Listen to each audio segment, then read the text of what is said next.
The Rebel Capitalist Show. All right, guys, it gives me a great deal of pleasure to welcome someone to the Rebel Capitalist Show. He is one of my favorite economists and one of my all-time favorite libertarians. That's for sure, this good buddy Tom Woods. His name is Bob Murphy. Bob, welcome to the Rebel Capitalist Show. Thanks for having me, George. Glad to be here.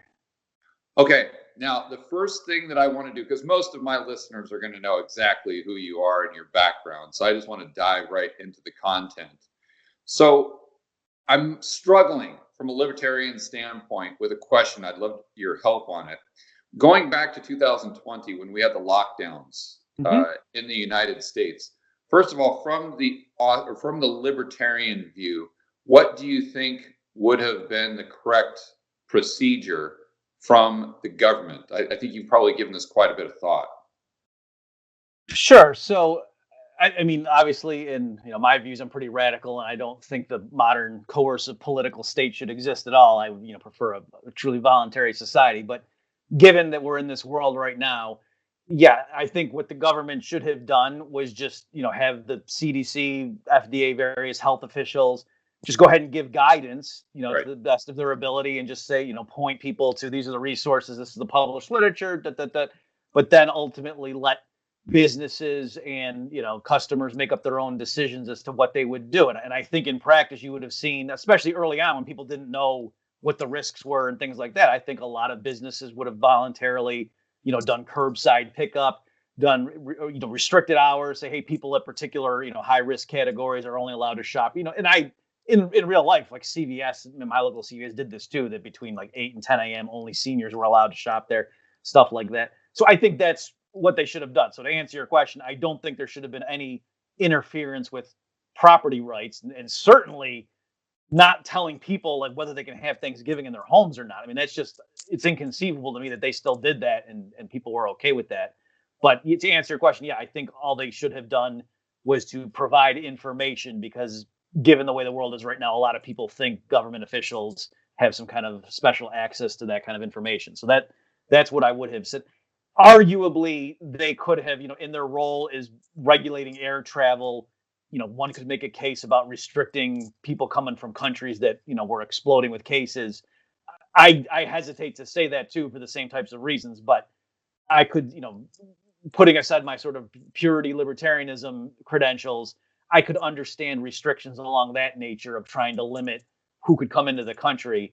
But in terms of stopping the spread internally, I think that, yeah, what they did was, even like unconstitutional things, just standard stuff like that. Like this was not emergency measures that the legislature passed. It was just governors kind of on their own just started making stuff up that they could do, and everybody went along with it because they were so afraid. Yeah, so I had the exact same views, and that I started talking about it on my channel in January of 2020. And back then, pretty much the only thing you knew is that the R naught value was a lot higher than the flu, and you had no data. But I wanted to maintain and stick with my principles and say, okay, I don't know how bad or good this is going to be, but the government should not be involved, and it should be up to the individual to choose what they want to do for themselves, their family, or their business. But I always try to poke holes in my own theory.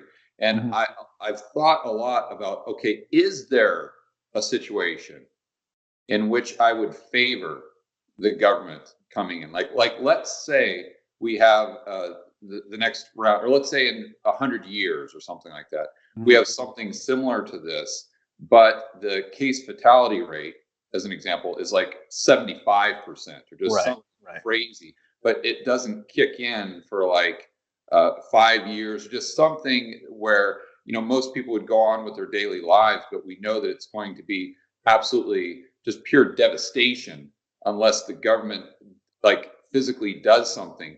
Would that be a case to where we should cede control over to the central planners? Or would you still stick with the principles there and saying, hey, let's give them all the information and let them make their own choice? This is something I've struggled with myself as a libertarian. Have you given that any thought? Yeah, I have. And let me circle back and say one more thing about what we just said a minute ago, and then I'll tackle this one. So just to make sure people don't think we're just waving the problem away. So I had someone in my household who has serious lung issues, and we were watching this. So my joke is we were wearing masks before it was cool. Back when Fauci was telling everyone don't wear masks, we went and got N95 masks, and we were wearing them around. Even like healthcare workers and stuff were like, "Are you guys in healthcare?" Like they were mad at us. Like, "What are you guys doing wearing our masks?" That kind of stuff. You know what I mean? So we certainly, we're doing our own research, and it's not that, I'm just like, oh, whatever the libertarians say is right and the government's automatically wrong. The government itself has flip-flopped many times on this. And on that point, what my argument is that the coercive mandates actually give us the worst of both worlds. So given that, like I said, I live with a vulnerable person, and so I absolutely don't want to catch this thing because I don't want to accidentally give it to her. And so, like, when I go into now the store, well, not so much now, but even back during like the extreme lockdowns when everybody was, quote, taking it seriously, there would still be customers and employees that would, the mask would be just over their mouth and not their nose and things like that. And that's because it was a mandate. They didn't believe in it. They didn't care. It was just, oh, the government's making me do it. And the store owners didn't care because they were just doing it because of the mandate. Whereas if it had been voluntary, so that only some, like in any given town, if just some stores that said, hey, as a service to our customers, we're going to insist at the door, everybody comes in with a mask. And if, hey, if you don't want to wear a mask, go down the street. There's a store down there that doesn't care. Then, you could shop with people who were concerned like you were. Whereas right now, with it's a one size fits all policy that the governor lays down, or the mayor or whatever it is, depending on your jurisdiction, I'm necessarily having to shop next to people who are only doing it grudgingly because they're making me do it. They just put a T-shirt over their face to walk it.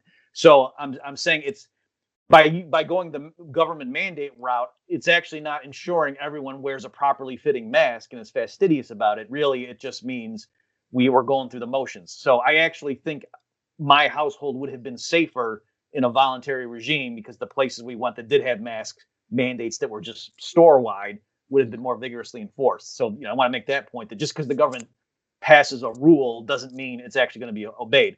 But to your broader question there, George, you're right. And so I've had a lot of difficulty with some of the glib libertarian responses saying things along the lines of, oh, the libertarian response to a pandemic is herd immunity, by which they mean, just natural, right. People get it and then they get over it. And because like you say, well, you're basically conceding to the statists that, yes, you are right. If there really were a bad, contagious, Stephen King type virus, we would need the government. It's just you're saying empirically, SARS-CoV-2 happens not to be it. Right. Which so, it is important to know those empirical facts. And I think it's obvious that the media way overhyped, especially when Donald Trump was in office, how bad COVID-19 was. And now all of a sudden it's not as big a deal that Biden's in office. But still, putting aside the fact that they overhyped it, like you say, I'm concerned a lot of the libertarian rhetoric, or to say things like, it's my natural right to move around without a mask. And if you're scared, you can put a mask on, but you can't interfere. Or like Governor DeSantis in Florida passing rules saying businesses aren't allowed to insist on vaccination status to let you into the store. So yeah, I get why the federal government doing the vax passports is creepy, and I'm totally against that. But you're right. I'm concerned that they're conceding to the interventionists that, yes, in the case of a virus that really was contagious and deadly, much more than COVID-19 happened to be, then the free market would be sitting ducks. And I don't think that's true. So in principle, yeah, if there were a really contagious, deadly virus, businesses could do that. They could insist at the door, show us proof of your vaccination, or show us proof that you've already had this and you have antibodies and whatnot. You know what I mean? So those things could. So like I say, right now I'm against that stuff because I don't think it's warranted. But in principle, they could do that. And ironically, the thing that would stop the free market from adequately dealing with a truly, humanity-threatening virus are government anti-discrimination rules right now. Like, it might be against the law for businesses on their own to just say who can come in and out of the store. People might be able to bring lawsuits under the ADA or something and say that's discrimination. So it's ironic that it's not laissez-faire capitalism that's the issue here. It's if you have an interventionist system where people aren't allowed to set property owners aren't allowed to set what rules they want, that might actually tie the hands of a voluntary system in the event of a truly, humanity-threatening virus. When I've thought through it myself, that's still the conclusion that I come to, is that even in that scenario, it would be better if the government just give us as much information as they possibly can and then let the individuals make their own choice without the interference from the government. Because at the end of the day, however bad it may be in the long run, it'll be worse with the central planners trying to micromanage the situation. So, okay, let's go ahead and move on to some economic stuff. I just wanted to get your ideas on that because I've given that a lot of thought myself. Hey, George, if you there's one last thing on that. Yeah. In case, because I think it's important to stress, we don't know at the outset when there's a new thing that breaks out. We don't know what the right thing to do is, and so that's again the virtue of competition and accountability. In a decentralized, market system, certain regions that tried new technique, some places might say insist on masks, and maybe masks don't work. Well, they would learn that pretty quickly, and then that would get copied. Whereas now with mandate that's political, the people that forced the masking are going to be reluctant to admit they made a mistake, right? Just like when the FDA approves Vioxx or whatever, they're very reluctant to admit they screwed up. So it actually makes consumers worse off. It does not make products safer when you give it to the government. There's nothing magical about FDA officials that makes them have more information than their private sector counterparts. Yeah, exactly. Yeah, and that's, I think, Tom, I've listened to his podcast and your podcast. I listened to him religiously, basically. But I know that's one point Tom's made about the states, and that it's great that we live in that type of system, especially right now, because you can compare and contrast the specific restrictions or lack thereof in a state and see what's working and then what is not working. And if we were actually using critical thought and rational thinking, I think some states might be making some different choices. But going to the economic conversation, there's another thing I've given a lot of thought about, and I've listened to a couple of your lectures on it, and that's the concept of free banking, and then also comparing that to full reserve banking. Because I know some of the Austrians kind of go back and forth and they have different opinions on this. So if you could explain full reserve banking and then contrast that to free banking, and then let us know kind of what you think is the best solution for the banking system itself. Okay, sure. So maybe I'll do free banking first because I think it's easier to set up what that is, and then to contrast it with 100% or full reserve banking. So, and again, this is all like it's probably the single biggest controversy among self-identified Austrian economists at this point is this question. Okay. And so the people calling themselves free bankers and the two leading people in this regard would be Larry White and George Selgin. Selgin no longer calls himself an Austrian, but he was steeped in the discipline, and it's more he just doesn't like labels. So they agree central banking is bad. They don't want the government regulating. If they're not all necessarily anarcho-capitalists like Murray Rothbard was, but they definitely don't want special privileges for the banking sector. In other words, whatever rules the government would enforce for pizza parlors is what they do for banks. Just contract enforcement. If you have contracts with your customers, enforce them. But there's no special thing. There's no agency that's getting ready to bail out banks if they get caught with their pants down, things like that, right. So they're all agreed on that. But they do say one of the things they would, in their view under laissez-faire property rights is to say for demand deposits or checking account balances in the vernacular, somebody puts in a $1,000 deposit, their checking account balance goes up by 1,000, so they think that's their money in their account. But as we all know, as happens nowadays, the banks might lend out 800 of that to somebody else. And the contractual arrangements when you open your checking account would spell all that out. So you would know the bank has the right to do this. It's conceivable if I show up on Tuesday and want all my money, they might have to tell me we don't have it, come back later, right? And they have the contractual right to do that. In practice, they probably won't. They have enough of a reason, but okay. And so and they've developed models showing like what's the optimal reserve ratio that banks would have, because it's not good for business if your customers show up to get quote their money out and the bank doesn't have enough in the vault, right? So the banks don't ever want that to happen, but their point is that's not something that regulatory bodies or the law would pin down. That's just banking practice. Let them determine it.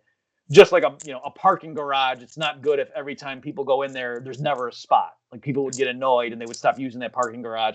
And so, they could adjust their rates or whatever to try to make sure that doesn't happen. But that's not something you'd want the law pinning down. So I want to point out they can reference specific times in American history, I believe, between what was it, maybe 1810 and 1850, or at the start of the Civil War, we had that free banking system here, didn't we? Yeah, to a greater or lesser extent. Yeah, I think George Selgin likes Canada, what they did in the late 1800s. He thinks more closely approximates, Okay. his vision. But yes, at various points in history, it was closer to their vision. So in contrast to that, you've got other Austrian economists in the it's Ludwig von Mises. Both sides claim that he's their guy, right? And he's written stuff that looks sympathetic to one versus the other, and we can get into that if you want. But certainly Murray Rothbard and people in that tradition of the subset of Austrians who are really big fans of Rothbard are 100% reserve bankers. And so it's a bit of a misnomer because we believe in free banking too, right? Like, not that we want government regulation of banking per se, but their claim is that it's actually government privileges that allow banks in practice to have much lower than close to 100% reserves. And so they think that's actually not a free market phenomenon, that in practice. And so let me just clarify, because some people hear that and they're like, well, how could banks operate? Like, you're a credit intermediary, you've got savers, they put their savings with the bank, and then the bank uses its loan officers to figure out who we're going to allocate the credit to for borrowers, and we're the middleman earning the spread. If we had to keep it all in the vault, how could that? And so there's a distinction among the 100% reservists between time deposits and demand deposits, or checking versus savings accounts. So just think of it: if you buy a CD from a bank, you give them $1,000 and they owe you $1,050 next year. That's not your money anymore. You can't go spend that at the store the way you can spend money in your checking account. Right. So you would just delineate those two functions of banking. So for true demand deposits that is in the vault with your name on it, as it were, you might even have to pay a small fee to the bank because they're not earning interest on that. They're just storing it for you as for convenience purposes and safety. So that's their view. And then besides just like the ethics of it or whatever, the important economic issue is the 100% reservists argue the Austrian boom bust cycle is caused by fractional reserve banking per se. And so that's my own view. I used to be what we would now call a free banker, but then the more I read, I switched now to the other side, that I think that, what the theory of the business cycle that Mises and Hayek developed, I think is caused, it's not the central bank exacerbates it, but the ultimate underlying fundamental problem is banks issuing more credit than there are genuine savings backing it up. Right. So with full reserve banking, they're not increasing the money supply. They're not increasing broad money, whereas fractional reserve banking, they are. Right. And that's another, so the free banker school or camp, they think, oh no, it's good that banks have that ability, like an elastic credit, because then if the demand for money goes up, instead of having to wait for prices to come down, which can be painful, or to go dig up more gold or whatever, the banks can just issue more notes that are, quote, unbacked and lower their reserve ratio and automatically satisfy the community's desire to hold more money, or near money, let's call it. Even for productive lending. Right.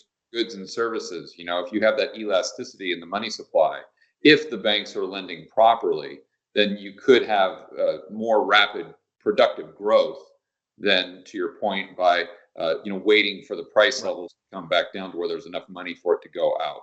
Right. So that's what the free bankers argue in their favor. And then the 100% reservists say on the flip side, no, because the interest rate really means something. And you're not creating more actual resources by printing up banknotes. And so if we all agree that printing up more banknotes pushes down the interest rate below what otherwise would have been, then that's giving a false signal to entrepreneurs. It's telling them there's more genuine savings available than there really are. And that's what we all agree is the essence of the artificial boom in the Austrian theory. So that's the dispute. Okay, so let's back up a little bit there. So that, if I'm hearing you correctly, their argument, the people who would favor the full reserve banking, is that the problem, although the fractional reserve banking may allow more rapid growth, even if it's done productively, it's still going to have the tendency to create that boom bust cycle, which in the long run is going to create distortions and misallocation of resources and malinvestment. So if you look at maybe the next 2 or 3 years, yes, you'll have higher growth. But if you look over the next 20 years, then you're going to have lower growth because it's going to go up and it's going to come down and it's going to go up, come down. Or if you have full reserve banking, it's most likely going to go up at a more direct trajectory. Is that correct? That, yes, what you said is perfectly fine. And let me just elaborate a little bit just so you see where they're coming from. Like, let's say, there's rapid growth in certain area, like in China, a lot more people are driving cars or whatever, and that makes crude oil prices go up. So there's a sense in which you could argue, oh wow, that's crimping growth in the United States, because now gasoline's a lot more expensive, and wouldn't we grow faster if we could make oil cheaper? And if the way we did it was we somehow printed up pieces of paper that made people think there was more oil than there were, and that temporarily pushed down oil prices, that you're right, that this quarter GDP growth might be higher. Yeah. But if we didn't actually create more oil and we made the price the wrong price, you know what I mean? In other words, the rising price of crude means something. It communicates information to the whole global economy to know what the resource constraints are. And so you're not doing any favors by giving people the wrong information, the wrong signals. So you're right, in the Austrian framework, an artificially low interest rate, in a sense, does stimulate short-term growth. Businesses can expand, they can hire more workers, that pushes up wages, everybody feels wealthier, but it rests on quicksand, that it's misallocating the capital structure. And you're right, it might take time for those misallocations to reveal themselves and for everyone to realize, oh, wait a minute, this is unsustainable. But yeah, so there's certain metrics might look like you're promoting growth, but you're actually doing it at the expense of long run sustainability. So how would the individuals who favor the full reserve prevent the free market from creating a fractional reserve system? Okay, great question. Yeah, so here it's a little bit tricky. And so, like Rothbard in his writing, for example, says stuff like, well, in a libertarian world where the judges, properly applied law the way Rothbard think they should, they would just look at these fractional reserve things and say that's fraudulent. You can't do that. You know what I mean? Yeah. So it's that kind of, like, they're viewing it as like if you went into a restaurant and checked your coat and they give you a ticket, and then they went and rented your coat out for 2 hours thinking, well, no, he's having a long dinner. We can, just as long as we get the coat back before he comes to pick it up, it's fine. And if you found out they were doing that, you'd be outraged, right? So there's that element in this debate. But then, of course, the free bankers say, give me a break. Everybody knows the bank's lending your checking account balances out. There's no fraud going on, right? So there's part of that element. To answer your question, George, I'm not sure what some of the full reservists think should be done right now in the real world. Like, do they want the state to, fine banks for doing fractional reserve bank, or do they want the Fed, for example, to insist on 100% reserve requirements instead of, they just got rid of them last March altogether.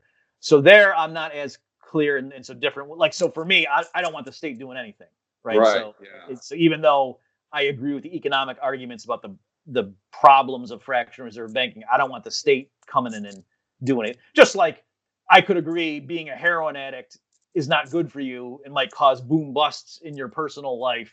I don't want the state, therefore, throwing you in a cage or fining you for using heroin. So, maybe that's a goofy analogy, but it's something like that for me personally.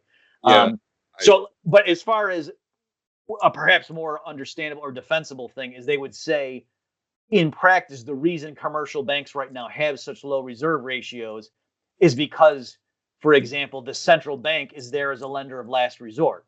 So they know if they get caught with their pants down, they can just go to the Fed and get rescued. Like, that's actually one of the original. So they might argue, in a more genuine free market system, naturally the commercial banks would have much higher reserve ratios. Yeah. Okay. So you touched on kind of the price signal that we get from an interest rate. Can you explain why price signals are so important for a healthy economy to grow? And what I'm getting at is the allocation, or the efficient allocation of scarce resources. And once you explain that, I want to take it back to communist Russia and then move it ahead to a central bank digital currency. Okay, sure. So nowadays, I think most economists, particularly those who have a general, favor of the free market or, just market economy, would agree that, oh yes, prices give us information, they give us feedback, things like that. But it really was the Austrians, I would say, who developed this notion and sort of pushed it out into the broader economics community. Hayek in particular did a lot of work on this stuff. So yeah, the different way, just to summarize it, it's we there's a lot of decentralized knowledge. Okay, that people, individuals know how factories work. Somebody in Africa, a mine collapses, and all of a sudden there's less tin available, or there's new discovery, and so there's all kinds of new information coming into people's field of vision. But there's billions of us all spread over Earth, and the question is, how do we mobilize that information so that the people making decisions in Albuquerque are aware of what they need to be aware of, because it's too much. You can't just give them everything. That's too much information. Right. And so Hayek in particular, I'll wait. We're probably gonna get the socialist calculation issue, and Mises was the one who really developed this stuff initially. But the idea is that, yeah, in practice, the way markets work, or one of the things they do, is prices guide entrepreneurs. And so ultimately, like, just consider a business enterprise. What does it mean to be profitable? It's that you're spending less on resources than your customers spend on the things you turn them into. Mm-hmm. And so, loosely speaking, it's like you're taking resources of a certain market value, transforming them into things that people want more. That's what it means to be profitable. And so that's how you know that enterprise is contributing on net. Whereas if you're causing losses, suffering losses, you're taking resources that other entrepreneurs could have put to better uses in their operations. Right. And how do we know that? Because they're bidding up the price, right? So that's one way of like knowing, like, so for a given input, like this ounce of gold, should I use it to coat this apartment and make it look pretty? And we say, no, that would be way too expensive. That would be wasteful. Well, how do we know that? Because of prices. If we didn't have prices, we actually wouldn't know that. You know what I mean? So right. So that's or to know, should we have central air in all these apartment units, or just have window ones or not? Things, lots of decisions like that. In other words, there's not just one way to make a product. There's all kinds of ways you can do things, technologically speaking, and yet how do we know what the most economical way is? And that's not something that chemists or physicists can answer. They can advise you. You need to know facts about engineering and whatever to know this is how you can make cars, but there's lots of leeway. You can make cars different ways and different substitute on the margin for different. And so how do you know what the economically correct thing to do is? You need market prices to help guide you. And that's how capitalism works. So how much was that a contributor, or the lack of prices, the lack of price signals or price discovery? How much did that contribute to the downfall of communist Russia?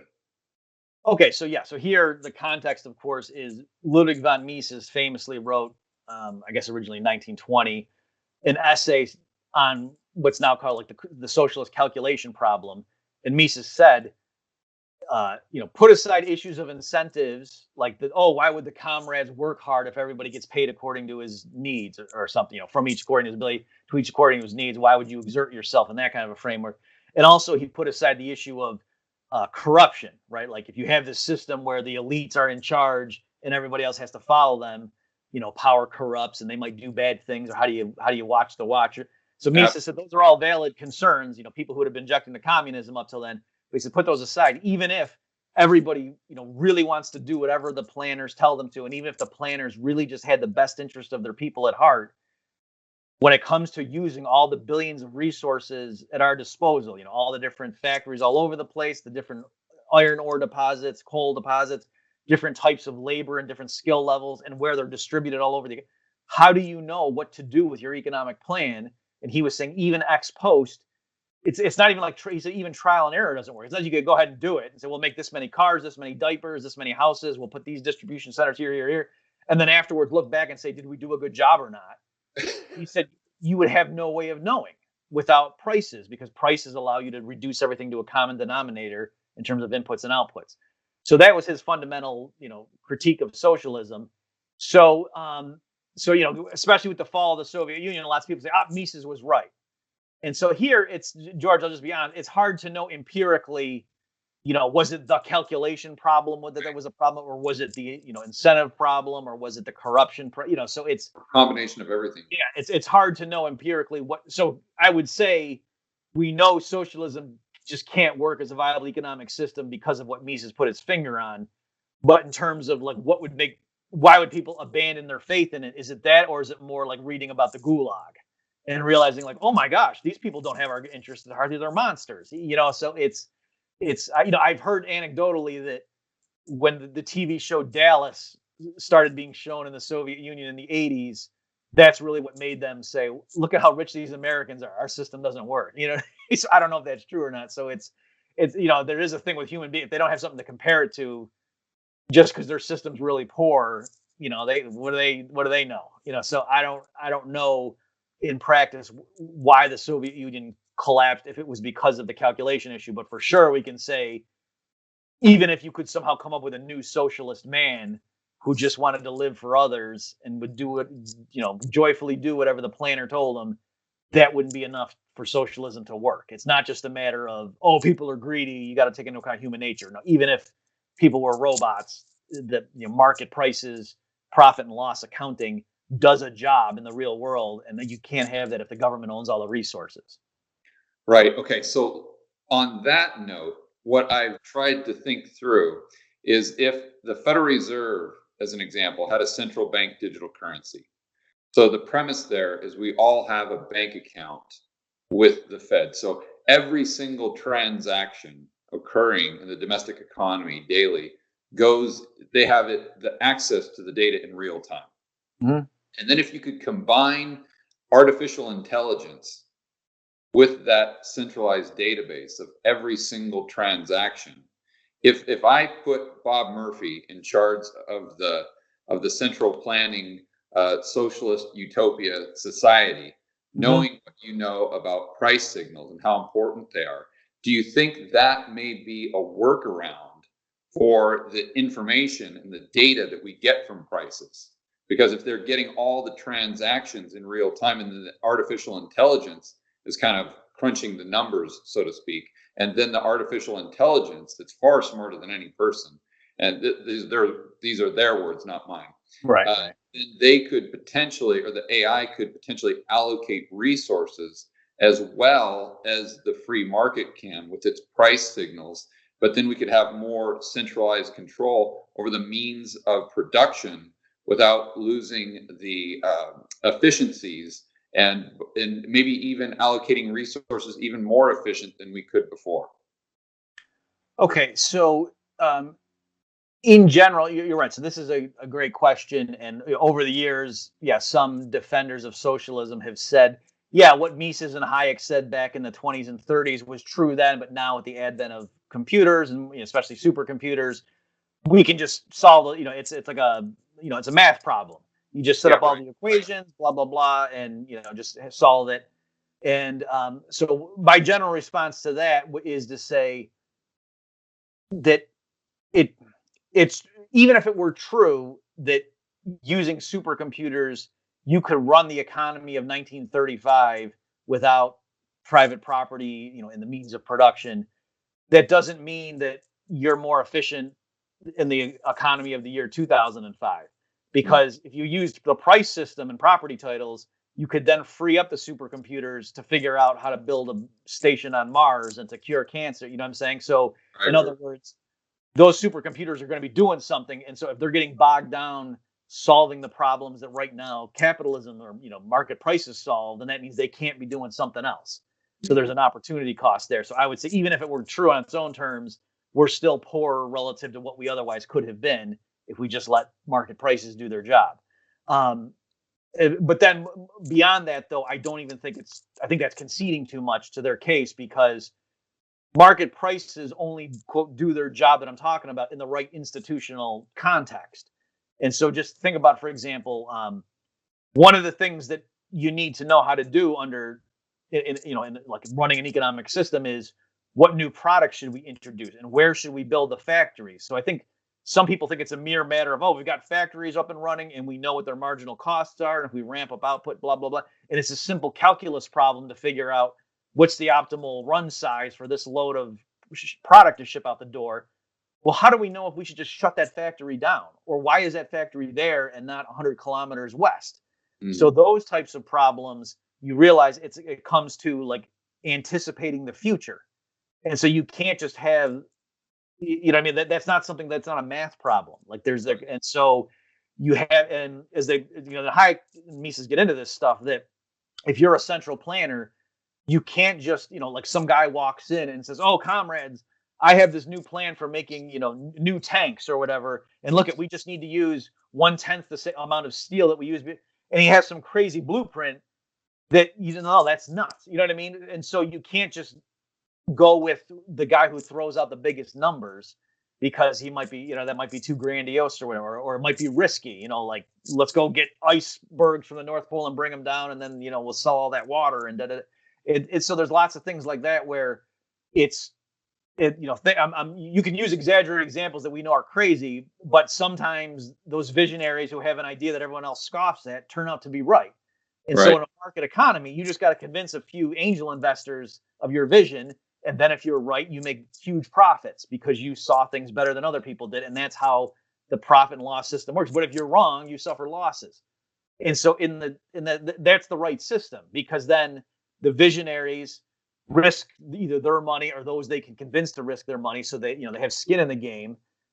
And yet they get to reap the rewards if they're right, and they suffer the losses if they're wrong. Whereas if it's all socialized, you can't just, like I say, have the taxpayers' dollars funding everybody who makes big boasts, because then they'll get all frittered away on guys who are crazy or just loudmouths and braggarts. But on the other hand, you don't want to just fund the real safe things that are tried and true, because then you won't get innovation. And so using AI and whatever won't solve that problem, or at least the math. It's not just a math problem, is what I'm getting at. And so supercomputers per se don't have it. You need to have distributed responsibility and accountability, and that's what you get in a free market system. Profit and loss, and Jupiter's creative destruction. Yep. Yeah. So I listened to one of your podcasts probably, it must have been like a year and a half ago now, because I remember I was in Colombia listening to it, and it was a review that you did on Kelton's book, her most recent book. So I wanted to ask you, what do the MMTers get right, and what do they get wrong? Okay, so with her book, and I said something in the beginning, I forget the exact words of my review, that I've got good news and bad news, and the good news is Kelton has wrote a very persuasive, readable book on MMT, and the bad news is she's wrote a very persuasive, readable book on MMT. Because in other words, when I was reading, I was like, oh no, she's going to convince a lot of people with this, and yet I think she's totally wrong on the important stuff, right? So, so one thing I would say is the opponents of MMT, I think they're committing a strategic error when they just dismiss them as like, oh yeah, just go print money, you idiots, ha ha ha, Weimar Republic. Because the people who get seduced by or intrigued by the MMT framework, they have ready answers to that. The MMT people will say, we're not just saying print money, we're saying, and then they get more sophisticated. So if you just dismiss them. For the viewers who might not know, you actually debated Mosler as well. Yeah. I debated him. Yep. And then I had him on my podcast too, just to let him, air out his views. So right, that I've been trying to take them seriously when I realized, especially as I saw them gaining currency, no pun intended, with the broader profession. And clearly now, like you see AOC and people like that, they're using those talking points about, well, no, let's stop asking how we're going to pay for the Green New Deal. We've got a Fed, we've got sovereign currency. So it's, and when I say this, the MMT people think, aha, even Murphy concedes that that we win. Yes, it is true that the U.S. federal government never needs to default on its bonds. It's never going to be a case where they can't pay for something, in the sense that they can't come up with enough dollar bills, because we're not in the gold standard anymore. The dollar's not pegged to anything. They can just print more $100 bills, or electronically, put up more reserves and pay for stuff that way. There might be some legal constraints on what they could, but Congress could change the rules, and certainly nothing economically is stopping the Fed from creating more dollars to fund whatever programs they want. But to me, that's not some brilliant insight. We all kind of knew that. And so when we say things like, how are you going to pay for the Green New Deal? We mean in real terms, a lot of real resources are going to be required to do the kind of stuff that people have in mind when they talk about that. And most Americans would not want to give up what they'd have to give up in order to achieve that goal. So that's what it means. And that's ultimately, what it means when something costs too much. That's what it means. That's the function that accounting is serving in that purpose. Is it's, a red flag saying, like we talked, what we got to with George 10 minutes ago about how does the market economy work in terms of, resource allocation. that when an enterprise is losing money, that means, yeah, what you're doing is costing too much compared to what you're producing for the consumers. So the Fed, doesn't have that constraint because they can just print money. Right. That doesn't mean that Fed now is able to command resources without an opportunity cost. It just means that normal constraint that limits the ability of private sector firms from wasting resources doesn't stop the Fed from wasting resources. But that's not a good thing. It's not, oh, thank goodness the Fed can go waste resources without this check. That's a bad thing. And so, but the MMTers present this as if, hey, we've solved the problem. Let's stop worrying about how we're going to pay for stuff. And I think it's very seductive and misleading. And ultimately, it's going to allow problems to fester that then are going to rear their ugly head. And the MMT camp, like I said, they acknowledge that, oh yeah, there's ultimately resource constraints. And they say, but until CPI starts booming, let's just keep doing this. It's kind of their view. And I think, unfortunately, they're going to paint us into a corner, and then these problems will be obvious to everybody. And at that point, it will be hard to back out of it instead of, let's not dive into that at the outset. Yeah. From my view, they're correct in the sense that if the supply of goods and services goes up at pretty much the same rate of the supply of currency, then yes, you're not going to have inflation, and the society is going to become wealthier. But what seems to be their vision for creating those goods and services comes from government intervention. And right. I think, if we look at history, central planning and government intervention has created fewer goods and services, not more goods and services. And then their feedback with how to solve inflation by just increasing the tax rate. I don't know if that would work very well either, because if you look at the history of the percentage of tax revenues compared to GDP, you see that even when tax rates were 90% or so, although there are more loopholes, it's right around 18% of GDP as far as tax receipts per year. So just because you crank the taxes up to 60% to solve inflation, it doesn't necessarily mean that people are paying those taxes and therefore taking dollars out of the system. Yeah, so I agree with everything you just said. You're right. So as far as besides their views on monetary policy narrowly described, just more generally, yes, they tend to be very interventionist. Like, for example, one of their big things that a lot of them have, they have different versions of, but they have like a federal jobs guarantee. Yeah, right. And stuff like that, where, to me, that's clearly a bad idea. Like, even putting aside how would you pay for it, so, oh, well, we've got a printing press, duh. But even putting that aside, clearly, if there is a level, a job guarantee where it's a pretty cushy job. In other words, it couldn't just be like you're working in a coal mine and it's going to collapse on you any day now. That wouldn't be a job guarantee worth promoting. So clearly, when they say a job guarantee, it means nice jobs that people would want and so forth, at least as a temporary thing if you get laid off from your private sector one. And so that necessarily would be restricting the flow of workers into the private sector. And so again, why would we suppose the government knows where to allocate labor better than the market does? And so to me, that's just necessarily, even if it worked, would be siphoning an important component of the labor, of the real resources, away from doing productive things into a reservoir where they're kind of not doing much. So clearly that would make us poorer, I would say, other things equal.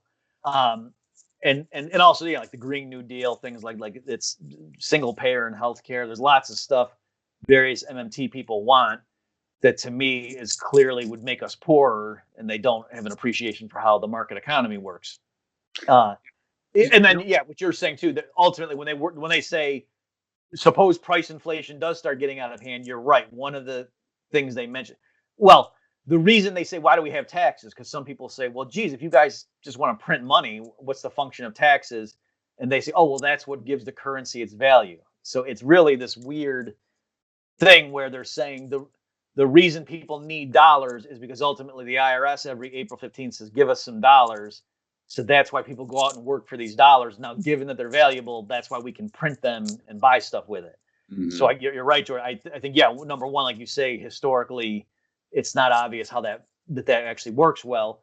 But also, too, to me, empirically, that's just like in the 80s with the sharp Reagan tax cuts, you saw the dollar strengthen against other currencies. And just in general, do investors want to move their money into a country that has high taxes or low taxes, right? So I think I know where they're coming from. They're trying to come up with fundamentally what gives a currency value at all.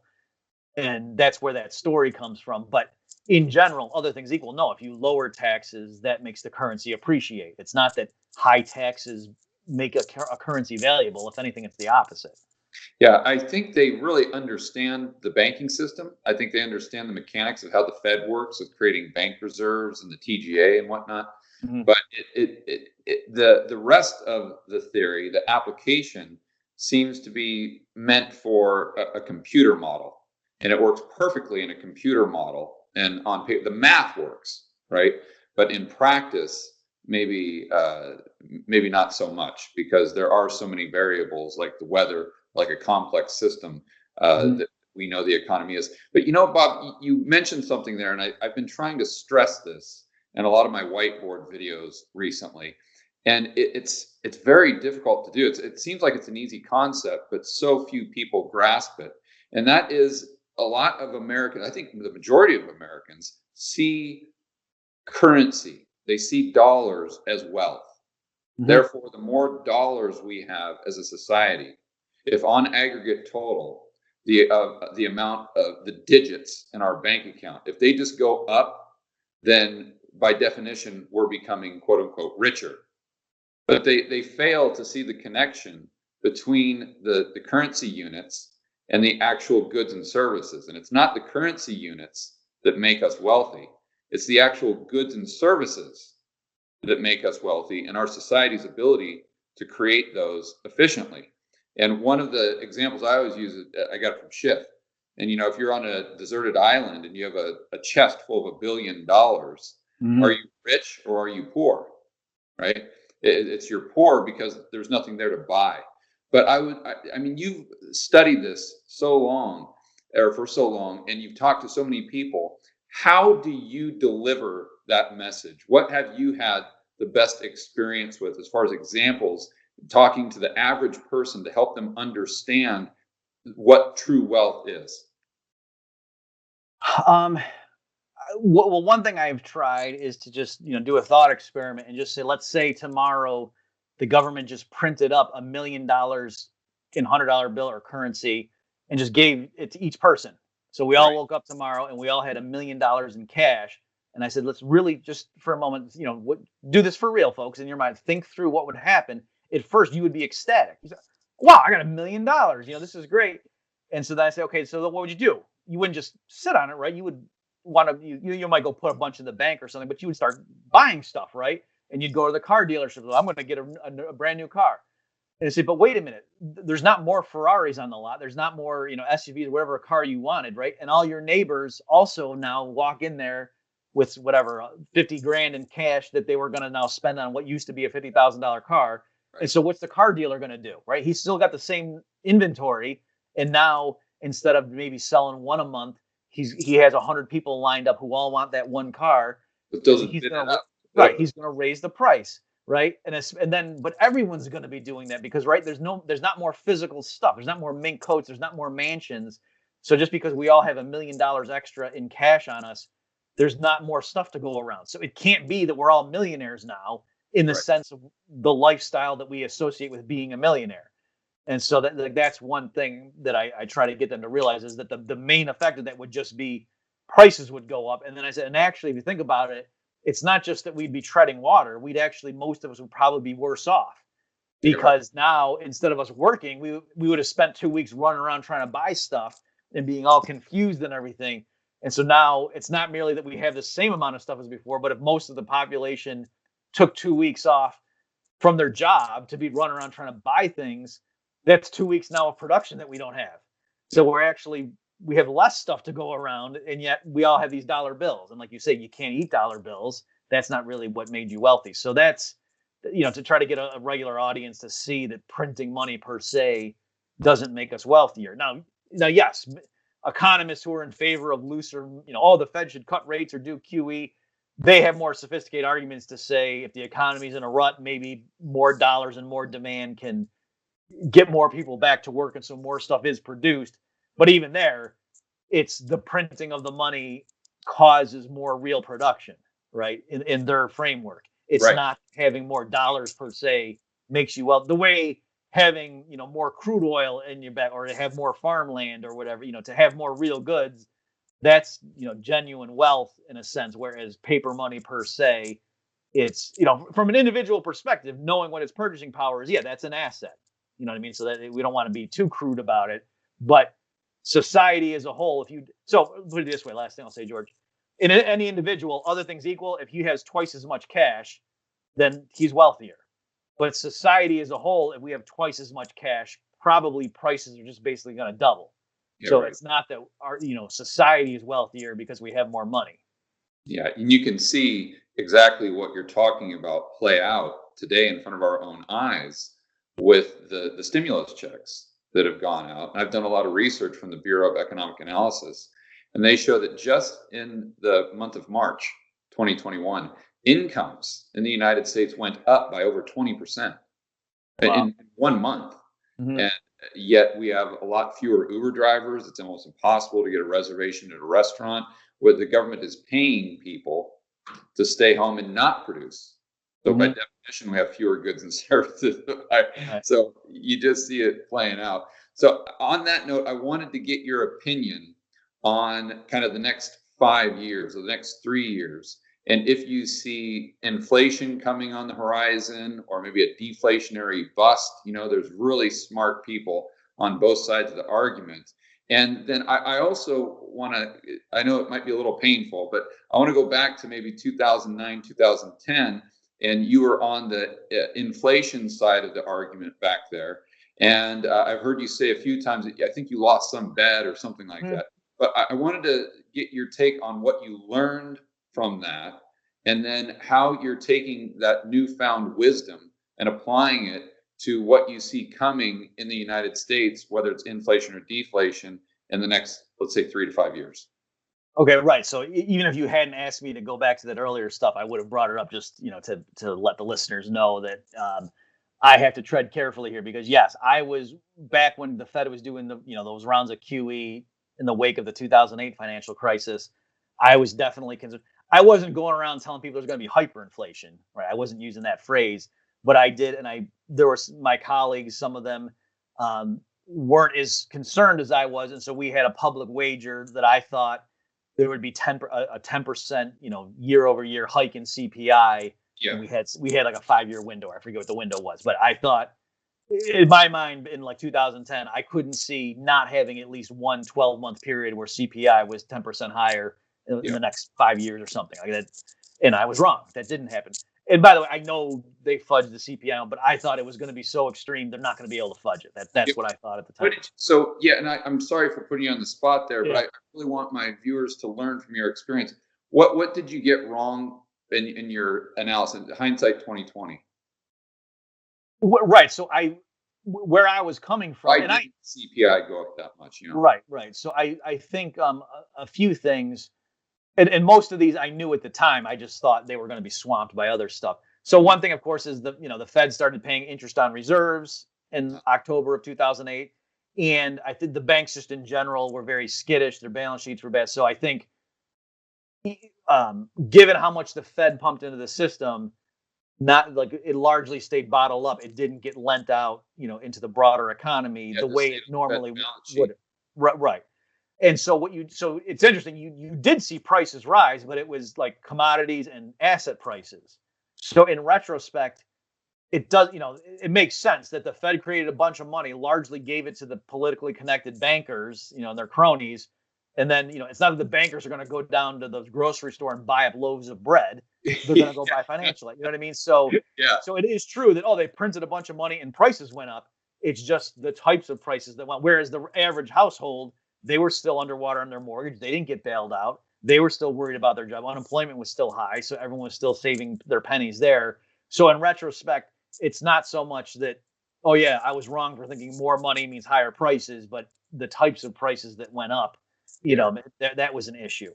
But more fundamentally, I thought as the Fed just kept, every time the stock market dipped, just kept doing more QE, I thought investors, and as the Treasury, just there was 4 years in a row where they had $1 trillion plus deficits. So nowadays that's quaint to us. Oh, $1 trillion deficit, that's nothing. Hold my beer. But back then that was inconceivable for outside of wartime, 4 years in a row. And so I just thought investors around the world were going to say they got nothing. They're just going to keep printing money every time they hit a hiccup in the road, and they were going to stop trusting the Fed and start. And then, once the illusion bursts, once it starts unraveling, it's going to be really quick, is what I thought. So I thought we were in this weird holding pattern, or like the marble at the top of the hill, and just a little bit of a push anyway, and it was going to start coming down fast, is kind of what I thought. And so far that hasn't happened. Or, so now, fast forward to today. And the other thing I would say, George, too, is even given all the stuff I said, still like M1 started rising rapidly. So it is true, even given the constraints on bank lending, the public was holding more and more money. Their cash balances were higher. But I think they were so panicked that they wanted to hold more money. In other words, you know what I mean? Like when you're worried, part of what you do is you rush to safe assets. And so long as hyperinflation hasn't hit yet, currency, especially U.S. dollars, is fairly safe. So I think that's partly what inflation is so psychological. Right. So I think that's another element that happened. That yes, the Fed dropped a boatload of money into the economy ultimately, but the people sopped it up because they were so terrified. Mm-hmm. And so now I think you don't have some of those factors at play. That people are concerned about stuff, but they're not as worried about the global financial structure collapsing the way they were being warned was going to happen in 2009 and 2010.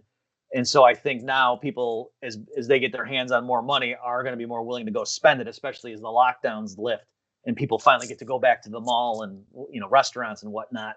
So I think that's one check. And also, too, nowadays, there's a lot more mainstream analysts who are warning about at least short-term price rises, whereas back then it was more like zero hedging guys like me and Peter Schiff who were more alarmist, whereas the mainstream were like, oh no, we're in a deflationary thing and this is a credit bust, and the 1930s showed us that we're in the liquidity trap, and so I do think I don't want to say this time is different, because that always means you're going to be wrong when you say that, but I will say, so again, I'm hesitant to give prognostications because I got burned last time, and that's, if you go to my Wikipedia article, it gives my date of birth and then I got an inflation bet wrong. Like that's basically what it tells people.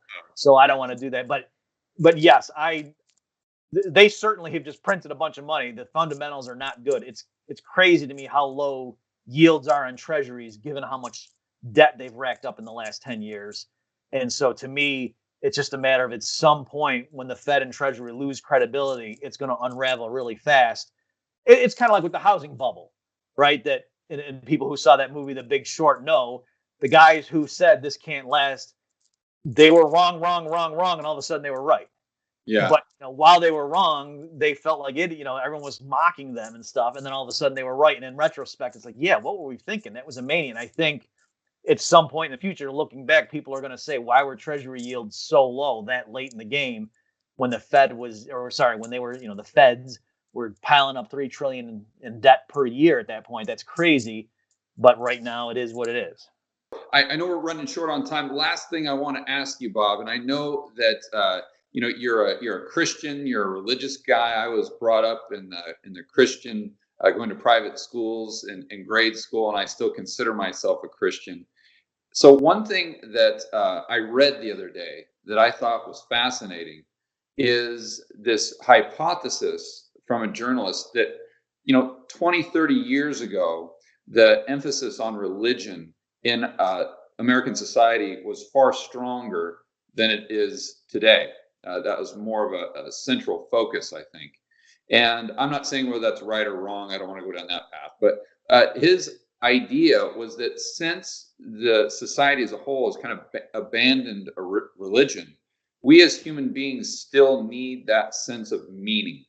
And we try to find that sense of meaning anywhere we can.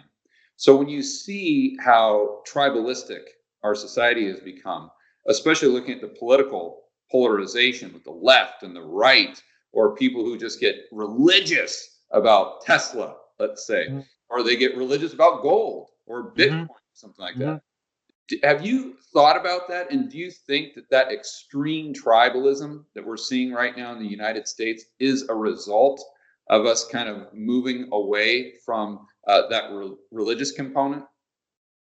Oh, totally right. So yeah, I mean, I forget who said it. That we have a God-sized hole in our heart, and so if you don't have God filling it, you know you throw other things in there to try to fill it. Right. So the best example I can give, George, is with the whole, you know, the white, you know, sensitivity training and all that stuff. That it's, you know, if you get into what they're actually teaching, it's, you know, if you're as a white person, you're supposed to, you know, you have this guilt that you're carrying. You know, Yeah. it's like your original sin, you know, from people that did things in the past that you actually didn't do, but you're still like somehow linked to them. And Right. then you have to go through all these rituals to sort of, you know, to expert, you know, to get rid of it and whatever, but you can never quite get it undone. And it's a lifelong process. I'm not making up words. Like, this is the kind of like Robin DiAngelo's training, whatever. It's, you can't fix it. Like, it's you're always going to be racist deep down, and but you can do things. And so, you know, But there's you're always lots of going to be a sinner. parallels.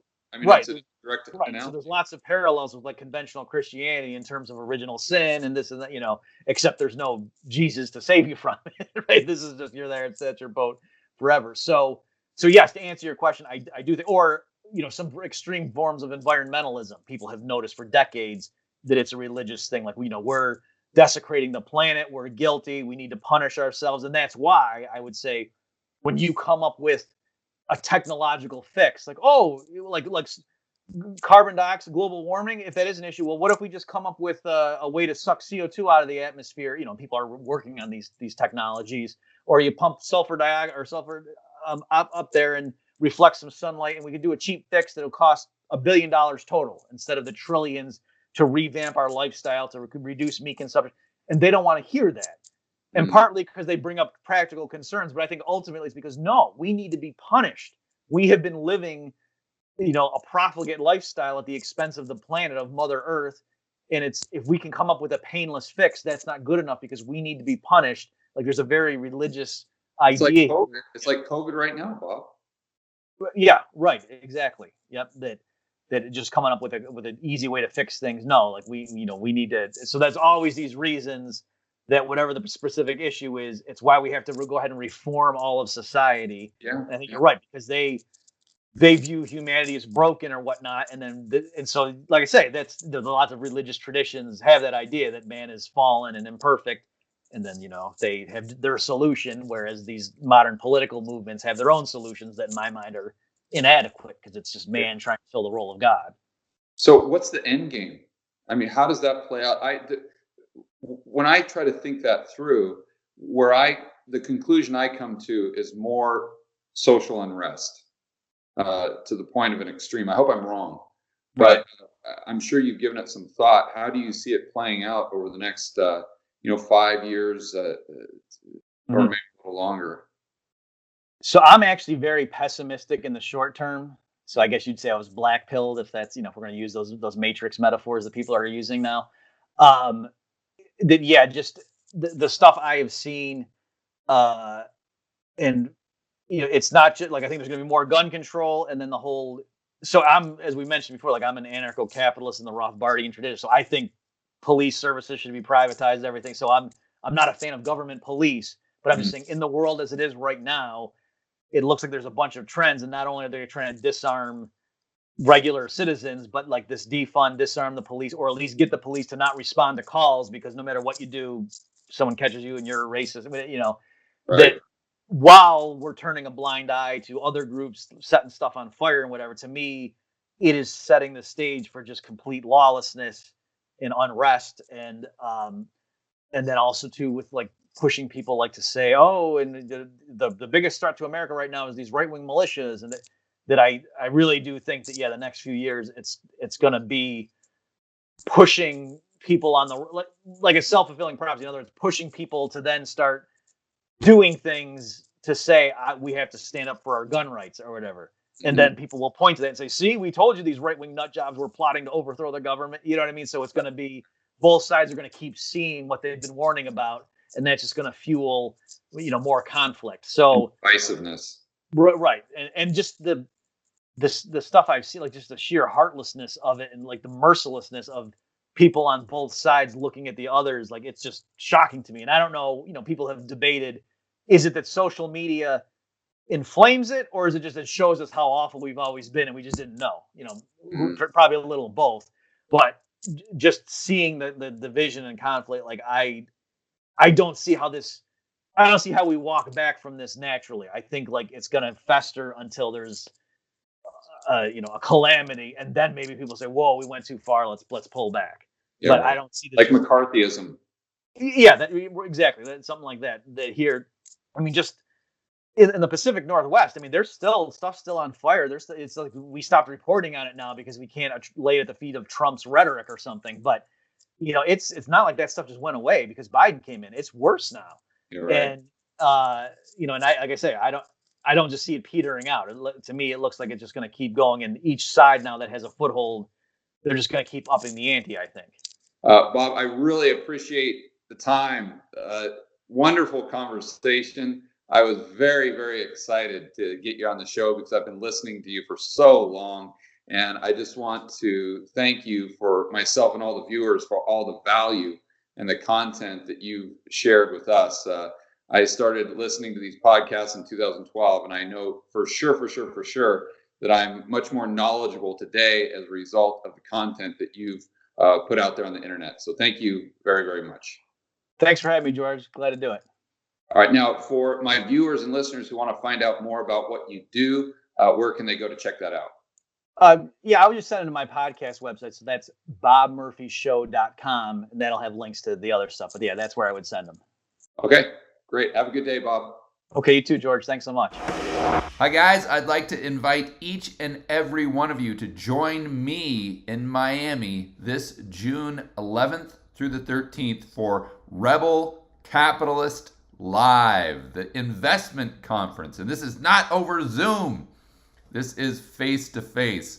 I'm bringing a lot of your favorites from the Rebel Capitalist Show to Miami under one roof to speak, to give you the knowledge you need to increase your personal freedom, to become a better investor and make larger returns over the next few years when we have this financial uncertainty that's being caused by the Fed and the government.